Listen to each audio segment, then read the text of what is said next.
I wanted to share with you the story of my 2022 Paris to Ancaster race. The good, the bad, and the muddy. And spoiler alert, there is actually no bad.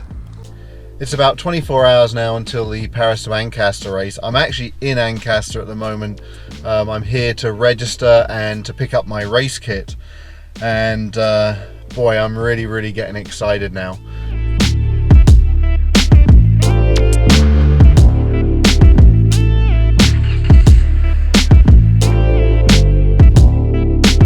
Here it is, my race number that will be on the front of my bike tomorrow, 3434. I don't know about you, but I think that's a pretty damn cool number.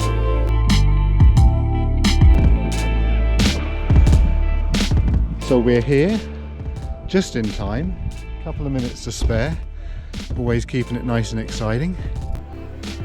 My wife came along as my support and my cheerleader, and she'd wanted to get some really good up close pictures of me on the start line and pictures of me rolling out. But this, unfortunately and through no fault of her own, was just about as close as she could get before I'd already left. Let me explain. So that was a bit weird. I started rolling forward to the start for wave 2 and they told us to just keep going. And I double checked. And they said, yeah, sure, wave 2 started. So we're underway.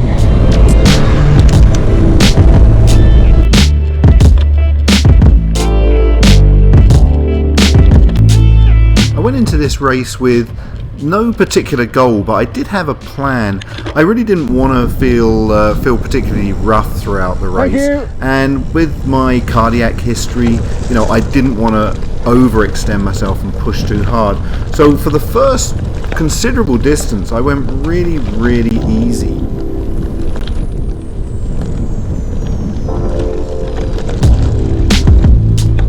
Hi, thank you. Thanks.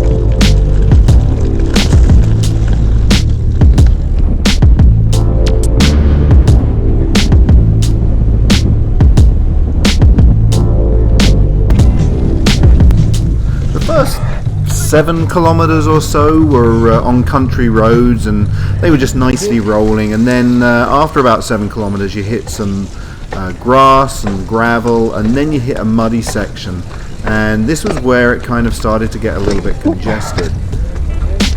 Oh, that was kind of fun.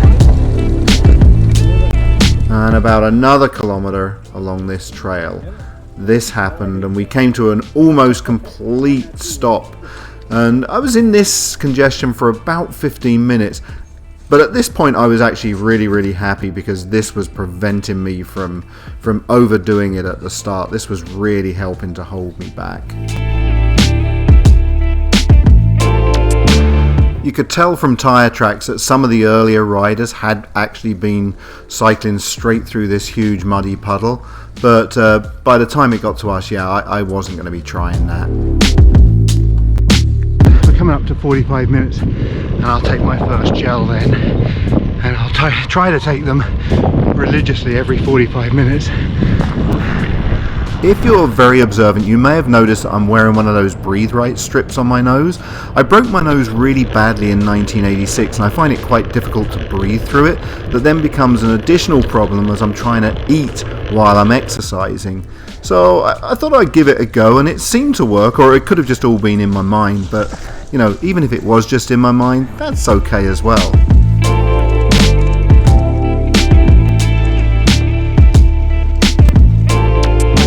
I started to notice that I was beginning to catch up with more and more people, and I was beginning to push it on a little bit as well and feel comfortable doing so. And it's much, psychologically, it's much easier to be going past people than to be having people come past you.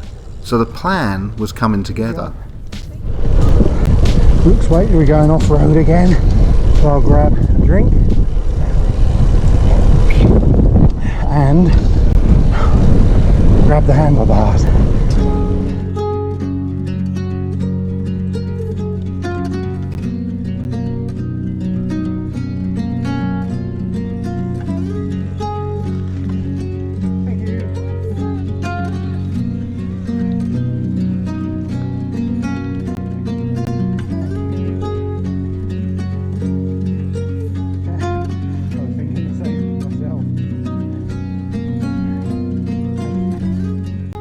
started to notice I was doing relatively well on the more technical parts of the course as well, which, well, I guess I've been doing some practice, even though I still don't consider myself a very good bike handler. It certainly seems to have helped somewhat.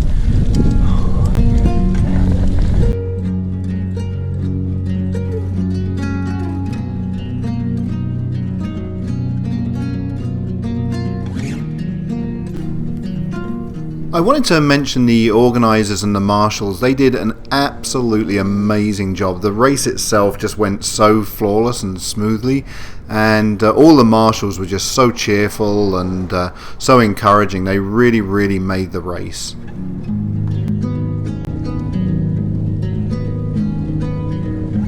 There you go, fully energised.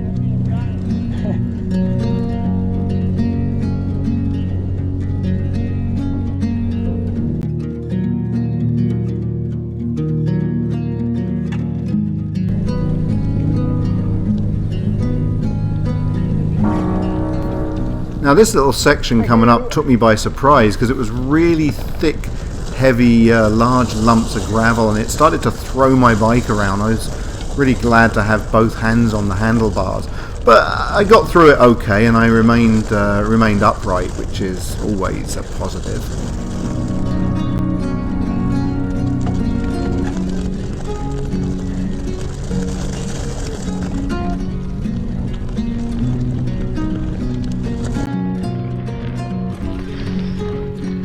And as we turned off that gravel, we got onto territory which was really familiar to me.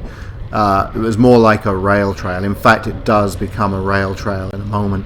And here is where I really started to notice that I was catching and overtaking people.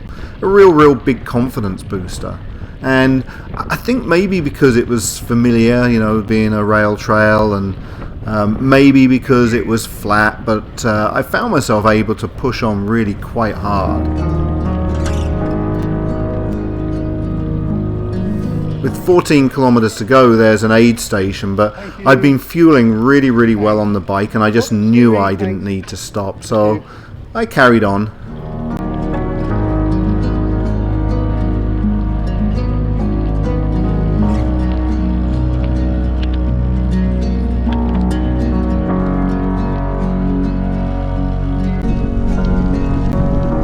This young cyclist I'm just overtaking now had a broken derailleur, so they were stuck in a single gear. So I offered my wheel in the hopes that I might be able to drag them along for a kilometre or two. Well, feel free to just jump on my wheel and stay there.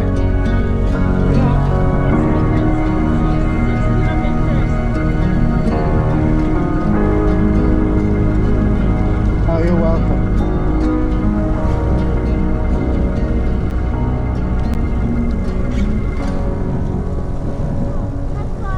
Oh, I'm not sure I'm going to pull that far away.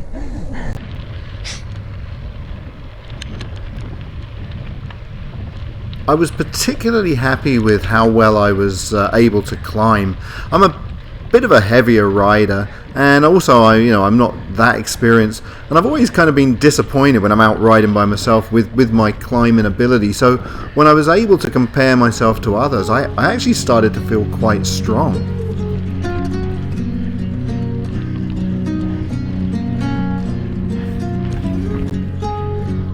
Having watched a few other people's YouTube videos from previous years, I realised that the appearance of these two large rocks meant that I was heading towards the first of two mud chutes.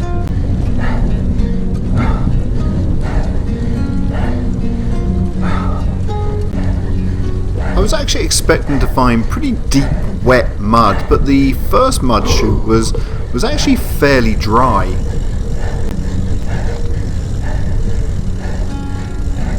But because it was dry, it gave the mud like a consistency like peanut butter, and it stuck in your forks and it stuck in your seat stays and really started to clog you. And in fact, my front wheel at one point stopped going around.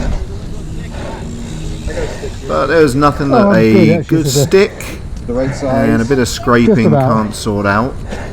And that was all part of this race, the fact that there were so many different things that you had to do just to keep going in one direction. Thank you. Thank you.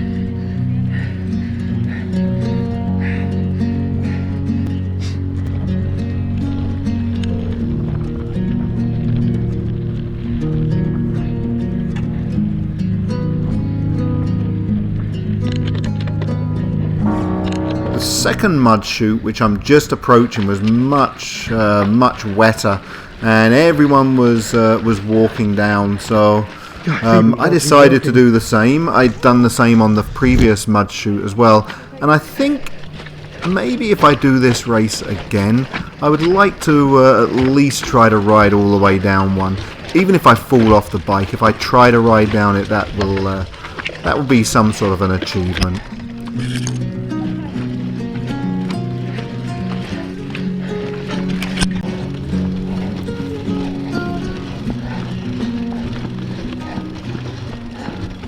And again, at the bottom of this chute, a stick was employed to clean my wheels off and get me going again.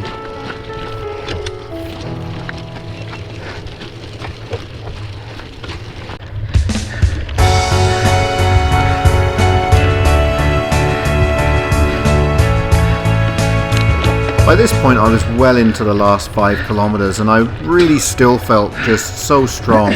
I did know, or was aware, that there's a huge hill coming up with about 400 meters of the race left, and I had in the back of my mind, I had an ambition to ride up that, but I was still doing pretty well on these smaller hills and on some of this single track that approaches the finish.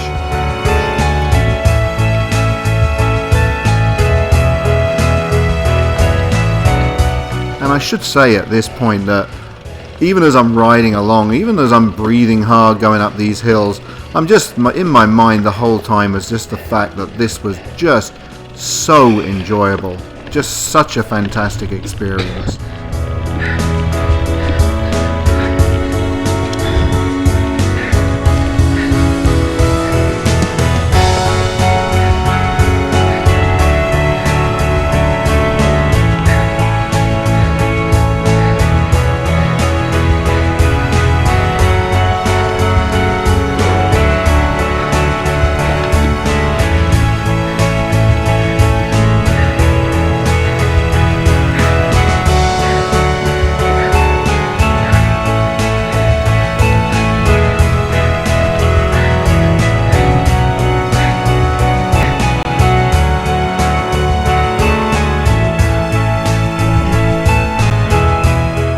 This was the final hill. This was Old Martin's Road, and the ambition was to ride all the way up this hill without getting off my bike.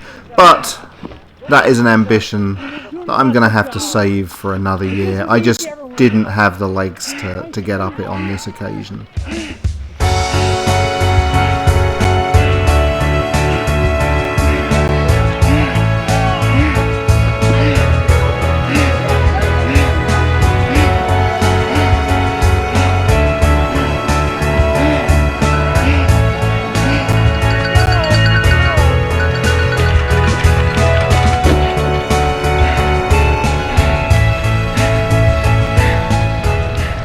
As I crossed the finish line, my mind was full of the race, just thinking back over the hills, the mud, the trails, the people I was racing against. It was just such a wonderful experience.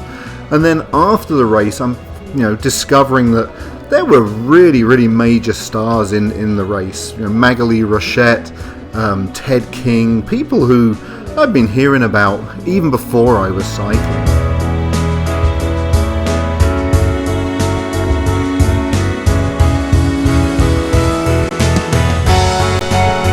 It wasn't until much later that I remembered this was the first real competitive event that I'd done since my cardiac arrest 9 years ago. 9 years ago I'd been lying face down in the road and my heart had stopped beating for 7 minutes. Now I'm in a race, and what's more, I'm actually racing. I'm racing people and I'm being competitive. And the significance of that, and the significance of crossing the finishing line, were just so huge to me. Instead of looking back, now I'm looking forward. I'm looking forward to the next race, the next event, and being competitive. But right now I'm just looking forward to the next ride.